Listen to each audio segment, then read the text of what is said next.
Durante una meditación, un sabio en un momento dado levantó un vaso de agua. Cuando todos esperaban oír la pregunta, ¿está el vaso medio lleno o medio vacío? En lugar de esto, el sabio preguntó, ¿cuánto pesa este vaso? Las respuestas de los discípulos variaron entre 200 y 250 gramos, pero el sabio respondió, el peso absoluto no es importante, sino el percibido, porque dependerá de cuánto tiempo sostengo el vaso. Si lo sostengo durante 1 minuto, no es problema. Si lo sostengo 1 hora, me dolerá el brazo. Si lo sostengo 1 día, mi brazo se entumecerá y paralizará. El vaso no cambia, pero cuanto más tiempo lo sujeto, más pesado y más difícil de soportar se vuelve. Y el sabio continuó diciendo, las preocupaciones son como el vaso de agua. Si piensas en ellas un rato, no pasa nada. Si piensas en ellas un poco más, empiezan a doler. Si piensas en ellas todo el día, acabas sintiéndote paralizado e incapaz de hacer nada. Asimismo, con todo aquello a lo que te aferras y no dejas ir, recuérdalo siempre, suelta el vaso. Las campanas del templo. Hace mucho tiempo existió un templo que había estado sobre una isla, 2 millas mar adentro. Tenía 1 millar de campanas, grandes y pequeñas campanas, labradas por los mejores artesanos del mundo. Cuando soplaba el viento o arreciaba la tormenta, todas las campanas del templo replicaban al unísono, produciendo una sinfonía que deleitaba a cuantos la escuchaban. Pero, al cabo de los siglos, la isla se había hundido en el mar y con ella el templo y sus campanas. Una antigua tradición afirmaba que las campanas seguían replicando sin cesar y que cualquiera que escuchara atentamente podría oírlas. Movido por esta tradición, un joven monje recorrió miles de millas decidido a escuchar aquellas campanas. Estuvo sentado durante días en la orilla, frente al lugar en el que en otro tiempo se había alzado el templo, y escuchó con toda atención. Pero lo único que oía era el ruido de las olas al romper contra la orilla. Hizo todos los esfuerzos posibles por alejar de sí el ruido de las olas, con el objetivo de poder oír las campanas. Pero todo fue en vano. El ruido del mar parecía inundar el universo. Persistió en su empeño durante semanas. Cuando le invadió el desaliento, tuvo ocasión de escuchar a los sabios de la aldea, que hablaban con unción de la leyenda de las campanas del templo, y de quienes las habían oído y certificaban lo fundado de la leyenda. Su corazón ardía en llamas al escuchar aquellas palabras, para retornar al desaliento cuando, tras nuevas semanas de esfuerzo, no obtuvo ningún resultado. Por fin, decidió desistir de su intento. Tal vez él no estaba destinado a ser uno de aquellos seres afortunados a quienes les era dado el regalo de oír las campanas. O tal vez no fuera cierta la leyenda. Regresaría a su templo y reconocería su fracaso. Era su último día en el lugar y decidió acudir una última vez a su observatorio para decir adiós al mar, al cielo, al viento y a los cocoteros. Se tendió en la arena, contemplando el cielo y escuchando el sonido del mar. Aquel día no opuso resistencia a dicho sonido, sino que, por el contrario, se entregó a él y descubrió que el bramido de las olas era un sonido realmente dulce y agradable. Pronto quedó tan absorto en aquel sonido que apenas era consciente de sí mismo. Tan profundo era el silencio que producía en su corazón. Y en medio de aquel silencio lo oyó. El tañido de una campanilla, seguido por el de otra, y otra, y otra. Y enseguida todas y cada una de las 1000 campanas del templo repicaban en una gloriosa armonía, y su corazón se vio transportado de asombro y de alegría.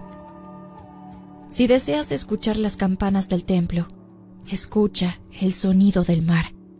Si deseas ver a Dios, mira atentamente la creación. No lo rechaces, no reflexiones sobre ello. Simplemente mírala. Siempre está a tu vista, siempre aquí, siempre ahora. El vuelo del halcón. Hace siglos vivió un rey muy poderoso al que le gustaban mucho los pájaros.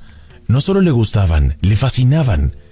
Este rey, que contaba con muchos súbditos, organizaba cada año por el aniversario de su entronación un gran banquete, con manjares de países lejanos y todo tipo de bailes y adornos. Los invitados se sentían muy agradecidos por poder asistir y ofrecían regalos al rey en agradecimiento. Uno de dichos invitados recordó que hace tiempo el rey había hecho un comentario sobre lo majestuosos que le parecían los halcones. Entonces decidió buscar el favor del rey, presentándole 2 polluelos de halcón, los más hermosos que encontró. El rey se llevó una gran alegría al verlos y agradeció el regalo, lo cual hizo que este súbdito se enorgulleciera delante de los otros invitados. El rey ordenó que acudiera el maestro de cetrería para que desde ese momento comenzara a entrenar a los polluelos y así poder verlos volar cuanto antes.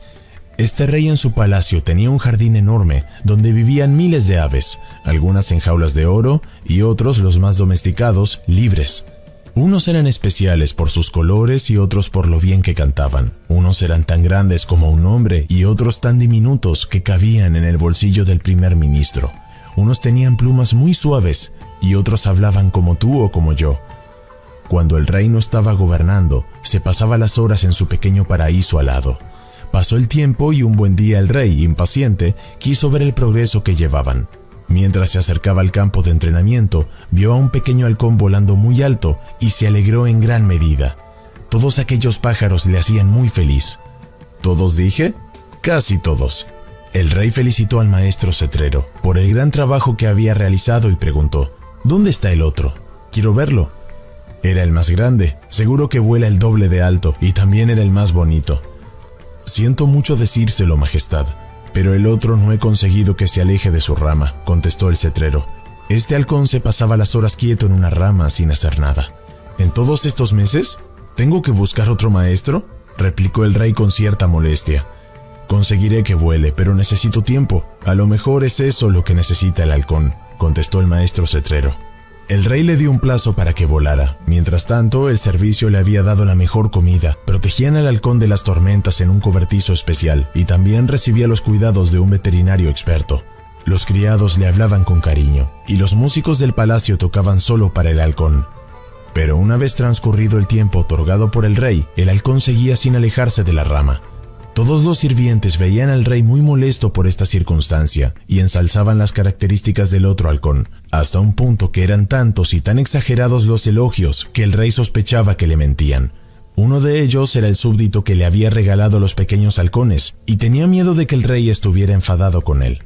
Entonces buscó ayuda para que el ave levantara el vuelo. Llevó a la corte a otros expertos, pero todos fracasaron. El halcón estaba feliz y sano, pero le falta otro más veterano que le enseñe, le dijo el primero. El rey mandó a traer el halcón más viejo de todo el reino. El joven halcón lo miraba elevarse desde la rama, muy contento y quieto, hasta que el halcón mayor se cansó de volar para él y desapareció. El segundo experto dijo: yo le enseñaré a volar. Para ello se subió al árbol y se lanzó atado a unas cuerdas. Una vez, 2 y 3. Una mañana las cuerdas fallaron y se estrelló contra el suelo, rompiéndose los 2 brazos y una pierna, pero el halcón ni se movió. Siguieron viniendo instructores de todos los rincones de la tierra, porque el rey pagaba muy bien. Ninguno conseguía que el halcón volara. El rey perdió sus esperanzas y mucho dinero. Tendré que deshacerme de esa ave, le dijo una mañana al súbdito que le había regalado los halcones. Es un mal ejemplo para todas mis aves. Este súbdito desesperado pidió ayuda a un sabio, más que nada para desahogarse. ¿Qué puedo hacer? He caído en desgracia ante el rey. ¿Debo regalarle otro halcón o celebrar un banquete para que me perdone? Tranquilo, no sé mucho de aves, pero sí conozco a los humanos. Si pudiera aprovechar este conocimiento, haré que el halcón vuele, contestó el sabio. Al mediodía, el rey fue llamado al jardín. Casi se le cayeron los ojos del asombro. No podía creer lo que veía.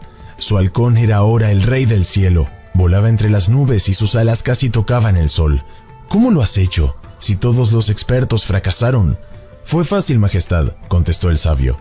Corté la rama, el ave se dio cuenta de que tenía alas y echó a volar. Desde entonces, el ave vuela tan alto que, según cuentan los sabios, puede verse desde los reinos lejanos. Esta historia claramente se trata sobre la zona de confort, o así es como llaman los expertos al lugar en el que estamos cómodos, y no se refieren a un sillón. Tu zona de confort puede ser los amigos que siempre hablan de las mismas cosas, el videojuego que te sabes de memoria, aquellas cosas que haces siempre porque te resulta fácil hacerlas, o simplemente estar sin hacer nada porque aparentemente es lo más cómodo.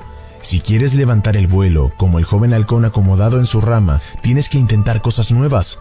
Aprender a tocar y disfrutar con un instrumento, practicar un idioma que te llevará a conocer amigos y amigas que hoy no puedes ni imaginar, desafiar lo que te da miedo, pero con los pies en el suelo y sentido común para ir ampliando tu horizonte, para sorprenderte y hacerte ser mejor persona. Al principio te sentirás inseguro, pero luego estarás orgulloso de haber ensanchado tu mundo.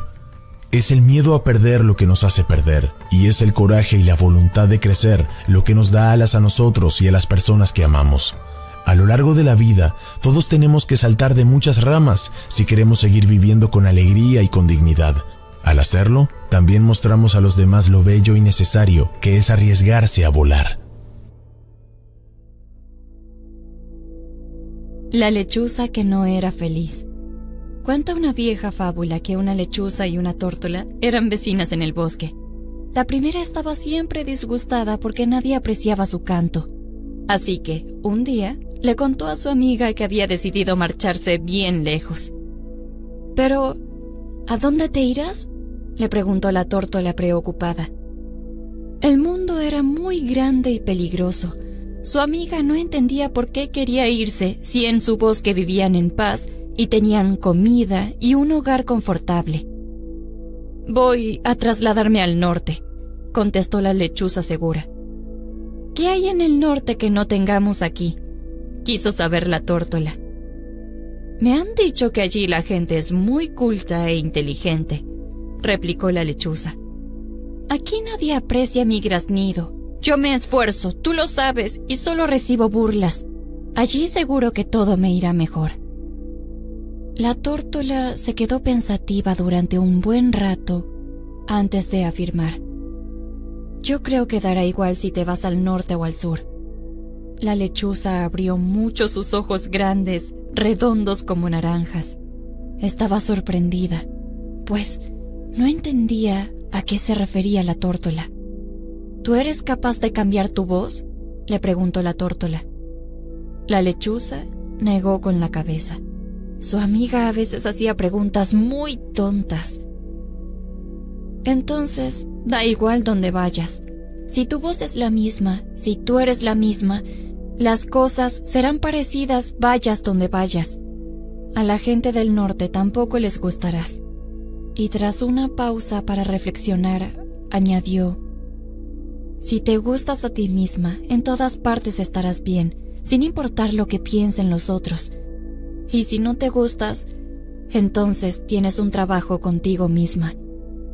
A veces nos quejamos de los demás. Desearíamos que fueran distintos, poder cambiarlos, pero eso es tarea casi imposible. Solo hay una persona en el mundo a la que puedes cambiar, si así lo deseas: tú mismo. Un viejo proverbio indio dice: «Es más fácil calzarse unas zapatillas que alfombrar el mundo entero». La lechuza no puede cambiar su voz, pero cada persona tiene una asombrosa capacidad de transformación. Para eso no hay que ir al norte ni al sur. Dentro de ti mismo es donde anida el gran cambio. Decide lo que quieres ser y haz lo necesario para hacerlo posible. Porque, aunque nada cambie, si tú cambias, todo cambia. Las dificultades unen. En un bosque cercano a una gran ciudad vivían dos vagabundos, cada uno en su cabaña. Uno era ciego y el otro cojo. A pesar de ser vecinos, hacía tanto tiempo que habían dejado de hablarse que ninguno de los dos recordaba por qué. Quizás se habían peleado por algún resto de comida, por una moneda o por una manta vieja, o quizás se habían alejado sin motivo. Una noche estalló una tormenta terrible y un rayo cayó sobre un árbol, por lo que empezó a arder. En un minuto el fuego pasó a otro árbol, y a otro, y a otro. Pronto, el bosque entero se convirtió en una hoguera. Todo se quemaba. El cojo se dio cuenta de que no podía escapar, porque el fuego era mucho más rápido que él. No podría correr lo suficiente para salvar su vida. El ciego sabía que sus piernas eran muy rápidas, pero sus ojos eran incapaces de ver ningún camino. La muerte los acechaba y los dos podían olerla. El miedo hizo entonces que pensaran, porque eso es lo que pasa cuando uno se enfrenta a algo tan serio. El ciego tuvo una idea y empezó a gritar, llamando a su vecino. El cojo entonces llegó hasta la puerta de su cabaña y le preguntó qué quería. «Tú puedes correr y yo puedo ver. Los dos juntos podemos salvarnos». Dicho y hecho, el cojo subió a la espalda del ciego, que tenía unas piernas fuertes, y empezó a guiarle a través del humo y de las llamas. Corrieron tanto que lograron dejar atrás el fuego y el bosque. Poco después, ya en la ciudad y a salvo, los dos celebraban su buena suerte y la nueva amistad que había nacido aquella noche. A partir de aquel día, iban juntos a todos lados, riendo y hablando como viejos conocidos. El miedo a morir los había unido para vivir. Los japoneses dicen: «Nadie es tan fuerte como todos nosotros juntos». Cuando te encuentres en apuros, puede que te sientas débil o desprotegido, pero piensa que también los demás tienen sus miedos y limitaciones. Por eso debes concentrarte en tus fortalezas, como el cojo y el ciego. Si sabes en qué eres bueno y aprendes a ver las virtudes de los demás, juntos podrán hacer grandes cosas. Piensa además que tus creencias pueden dar alas a tus capacidades o hundirlas. Hay personas que nacen altamente capaces, pero no hacen nada. Y hay personas supuestamente discapacitadas que logran cosas extraordinarias en esta vida, porque creen firmemente que podrán conseguirlo. Sin duda, hace más el que quiere que el que puede, y más si lo lleva a cabo en compañía de alguien a quien ama de verdad. El sembrador de bambú. Un naturalista europeo llegó a un lejano territorio de Oriente para estudiar las plantas y animales de aquellos rincones. Después de cruzar un precioso bosque de pinos, llegó a un claro donde un anciano miraba plácidamente la tierra plana y sin vida. El viajero dominaba varios idiomas de la zona, así que, tras saludar al viejo, empezaron a charlar en japonés. Es curioso que, en una tierra tan fértil, en este terreno no crezca nada, comentó el naturalista tras sentarse a su lado. Eso no es cierto, dijo el viejo. Yo mismo planté las semillas de lo que será un bosquecillo de bambú. Desde entonces me ocupo de abonar y regar la tierra. Pues aún no ha brotado nada. ¿Cuánto hace que plantó las semillas? 7 años, dijo el anciano. El naturalista miró al anciano con lástima, convencido de que estaba mal de la cabeza. Se despidió con una suave reverencia y prosiguió su camino. Tras mes y medio de exploración, llegó el momento de emprender el viaje de regreso a casa, y lo hizo por los mismos caminos que le habían llevado de forma segura a lo largo de su aventura. Al pasar junto al claro en el bosque antes de los pinares, se sorprendió doblemente. En primer lugar, porque el viejo seguía allí, pero aún más porque en el terreno habían crecido unos bosques de altos y esbeltos bambús que escalaban en dirección al cielo. «Pero», dijo el naturalista, «esto es magia. ¿Cómo ha sucedido?» «Cuando plantas bambú japonés», explicó el anciano, contento de volver a verle, «en los primeros meses no notas nada. De hecho, no brota nada de la semilla durante los primeros 7 años. Por eso el cultivador ignorante puede llegar a pensar que ha comprado semillas muertas. Pero entonces, al llegar el 7º año, en solo 6 semanas el bambú sale de la tierra y crece hasta una altura de 30 metros o más». «¿Y solo tarda 6 semanas en crecer?», preguntó el viajero. «No. El bambú dedica 7 años a crear secretamente bajo tierra las raíces, que luego le permitirán sostenerse. Cuando ya está preparado, entonces se desarrolla como lo ves ahora». Esta historia no es apta para impacientes. Al igual que el anciano del cuento, no lograría que el bambú creciera antes gritándole que lo haga, En la vida, no solo hay que sembrar para cosechar, también hay que saber esperar a que las cosas maduren. Las prisas no son solo malas consejeras, como dice el proverbio, sino que además nos crean muchos problemas. Nos hacen estar nerviosos y enfadarnos más fácilmente con los demás. Buscando soluciones rápidas, podemos hacerlo todo mal y estropearlo todo. El impaciente abandona a menudo cuando las cosas están a punto de suceder. Querer forzar el ritmo de los acontecimientos nos hace vivir con ansiedad. Es imposible hacer crecer el rosal tirando de sus hojas. Es mucho mejor detenerse a contemplar cómo día a día va surgiendo y va expresándose la belleza que lleva en sí. ¿Te imaginas que el cultivador de bambú se hubiera levantado un día antes de que empezara el espectáculo? Sería una lástima. Así como un médico necesita estudiar muchos años para poder operar y salvar vidas, para todo lo que queramos lograr, debemos trabajar y ser constantes hasta que estemos preparados. El valor de la sencillez. Etiopía es un país misterioso de África, muy antiguo y hermoso. Allí viven muchos pastores que cuidan de pequeños rebaños de cabras y ovejas. Son gente buena y trabajadora que llevan una vida dura a causa del clima y el desierto. Uno de ellos, de nombre Jerjes, sintiendo que la muerte venía a buscarlo, llamó a sus 3 hijos para despedirse de ellos.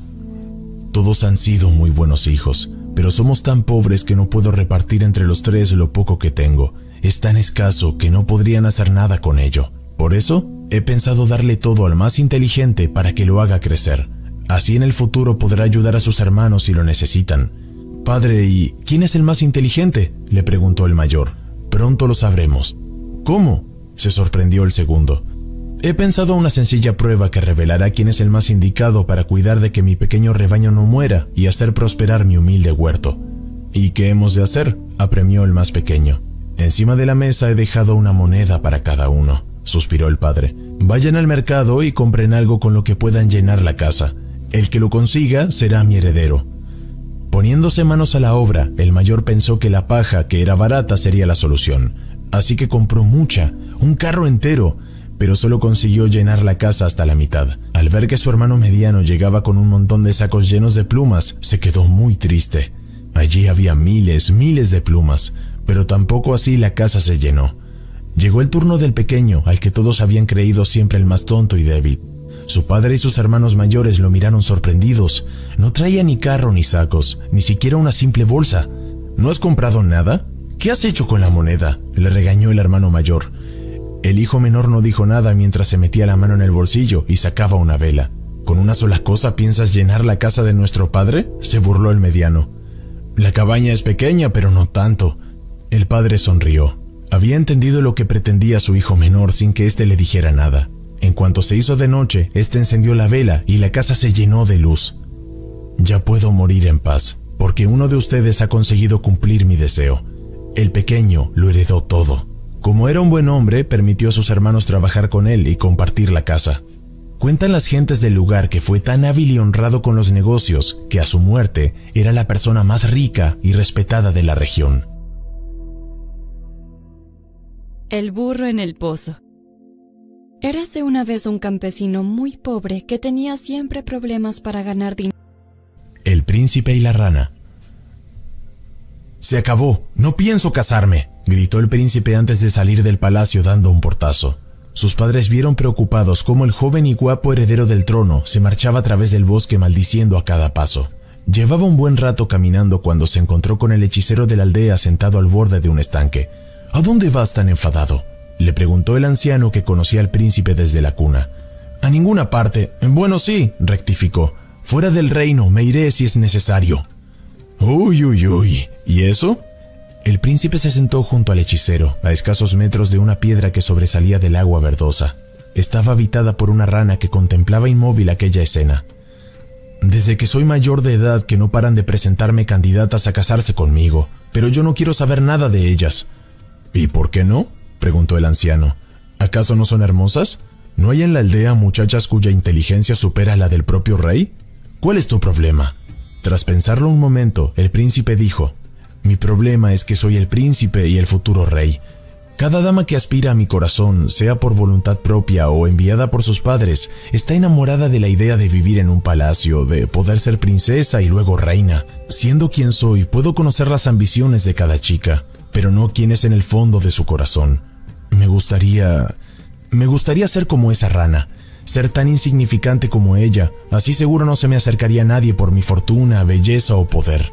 «Tus deseos son órdenes», dijo el hechicero chasqueando los dedos. Antes de que el príncipe pudiera frenarle, diciendo que no había hablado en serio, se vio convertido en una rana, lo cual pareció alegrar a aquella otra rana que habitaba la roca, que enseguida se puso a croar. «Pero no creas que te dejaré aquí», le advirtió el hechicero metiéndole en un cesto que cubrió con un paño. «Sería demasiado fácil vivir en la charca.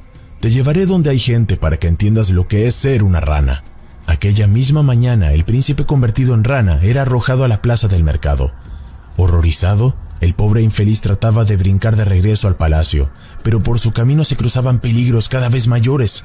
Primero fue perseguido por un grupo de niños que querían atravesarlo con una aguja de tejer. Tras esconderse bajo un carromato, una curandera lo alcanzó y quiso arrojarlo en un caldero hirviendo. Un golpe de viento que llevó una hoja de arce a los ojos de la curandera le permitió al príncipe escapar en el último momento. Exhausto, en medio del camino, un grupo de nobles lo miraron con repugnancia y uno de ellos lo apartó de un puntapié, de tal manera que el príncipe salió volando hasta la ventana de una humilde casa. Aterrorizado, el príncipe que quería ser rana vio a través del cristal que una muchacha levantaba la mirada de su libro, tras oírle golpear contra el cristal. Cuando ella fue a abrir la ventana, tembló al pensar que la lectora lo aplastaría o lo volvería a arrojar a la calle, donde sería su fin. Para su sorpresa, en lugar de eso, la muchacha le sonrió con ternura y lo recogió con un pañuelo de seda que llevaba en el cuello. Tras dejarlo sobre una silla de mimbre, le dijo: «No sé nada de ranas, pero descansa un poco. Cuando termine de leer esta página te llevaré a una charca donde no te puedan hacer daño». La bondad de estas palabras deshizo el hechizo y el príncipe volvió a ser el mismo sobre aquella misma silla. «¡Dios mío!», exclamó ella. «Además de príncipe, ¿eres mago?». Con lágrimas en los ojos, él le contó su enfado de las últimas semanas y las terribles consecuencias del deseo que había expresado al hechicero. «Doy gracias a ese viejo insensato, porque siendo rana he podido conocer un alma pura y sabia como la tuya. ¿Aceptarías casarte conmigo?». «No puedo saberlo, aún no te conozco», replicó la joven. «Soy el príncipe, futuro rey de este condado», y arrepentido por haber sacado pecho, añadió: «Aunque si me quitan la guardia real, soy un bicho cualquiera como esta rana». «Eso ha estado mejor», dijo la lectora con la sonrisa más bella que él hubiera visto jamás. «Te daré un consejo. Si quieres encontrar el amor de verdad, no pretendas ser una rana, ni quieras ser más o mejor que nadie, pero tampoco te avergüences de ser un príncipe. No necesitas huir de ti mismo, estás bien tal como eres. Aceptar lo que somos con nuestros miedos y fortalezas es mucho más valioso que fingir que somos algo diferente de nosotros mismos. A fin de cuentas, no podemos llevar la careta o el traje de rana mucho tiempo. Tarde o temprano los demás van a saber quién se oculta detrás. ¿No es más fácil mostrarnos como en realidad somos? Tal vez no seas el chico o la chica más popular de la clase, pero quien se acerque a ti te valorará por lo que eres, no por lo que deberías ser. Es muy importante no tomarnos nada personalmente, porque cuando alguien nos trata de insultar, ofender o despreciar, ese insulto, ofensa o desprecio no va hacia nosotros, sino que en realidad nace de la persona que intenta hacernos daño, porque en el fondo no se ama ni respeta a sí misma. Porque quien se respeta no necesita ofender a los demás. Si tuviéramos esto claro, nadie querría ser rana y ningún hechizo, como la opinión de los demás, nos convertiría en ranas. En realidad, quien nos ve como una rana es porque se siente una rana.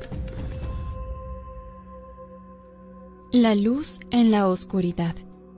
La luz que ilumina tu camino también sirve a los demás.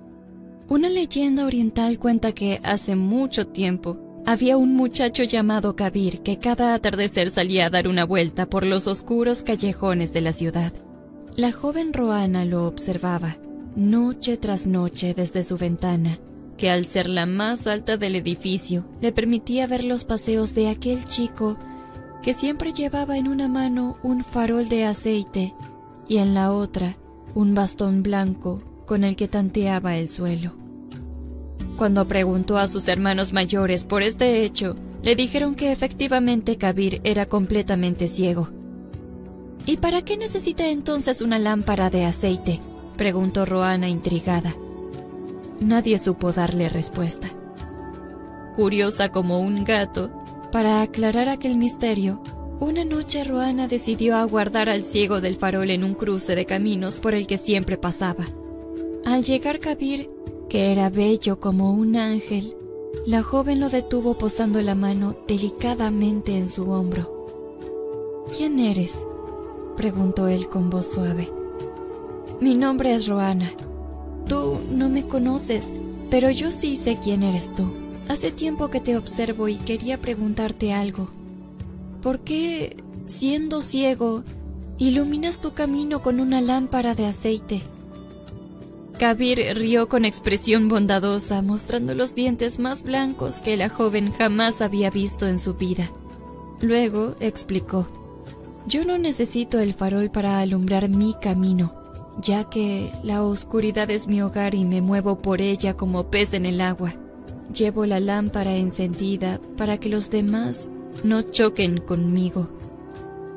Rohanna quedó tan impresionada por aquella respuesta que se enamoró inmediatamente del chico del candil. «Sé una luz». Esta frase la pronunció Buda poco antes de morir, pero nuestro cuento añade algo más a sus sabias palabras. Todo lo bueno que hacemos por nosotros sirve también a los demás.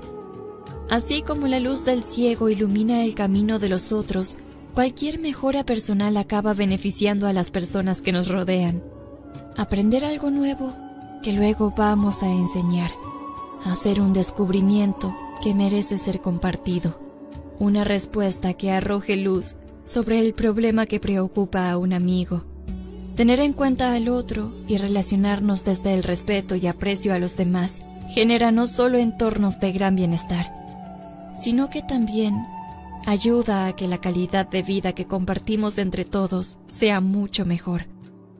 La luz que lleva el ciego en su mano está tanto para evitar que otros tropiecen, como para brindar la posibilidad de un encuentro inesperado con un amigo que puede cambiar la vida de ambos para bien. ¿Sabes por qué canta el ruiseñor?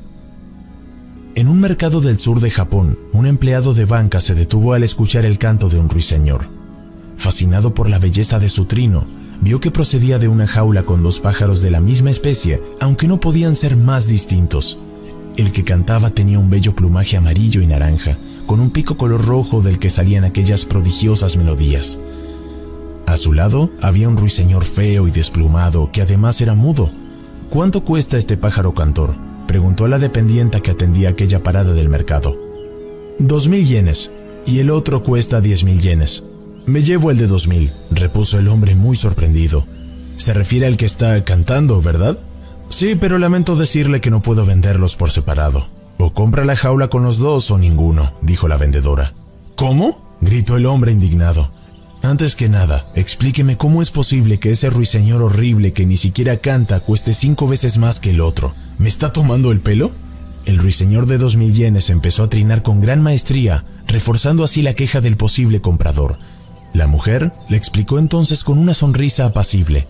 Le ruego que no se confunda, caballero. Este ruiseñor que le parece tan horrible es el compositor.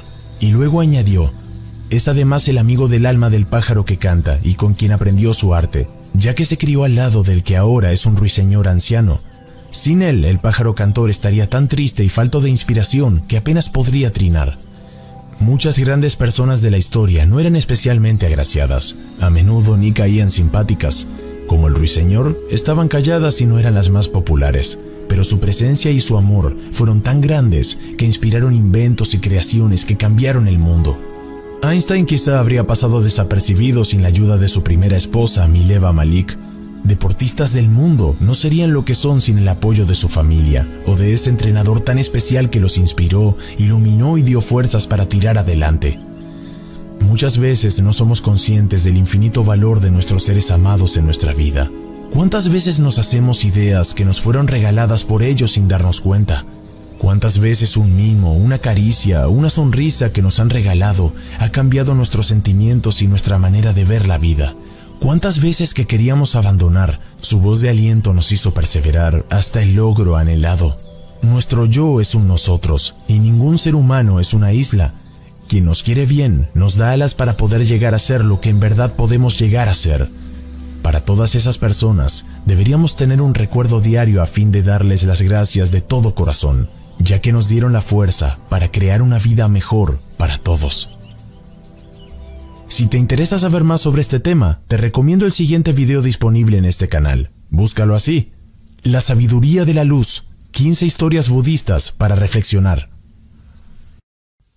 Esto es Universo Consciente. Si te ha gustado este video, puedes dar like, comentar o suscribirte. ¡Vamos, inténtalo! Te estamos esperando.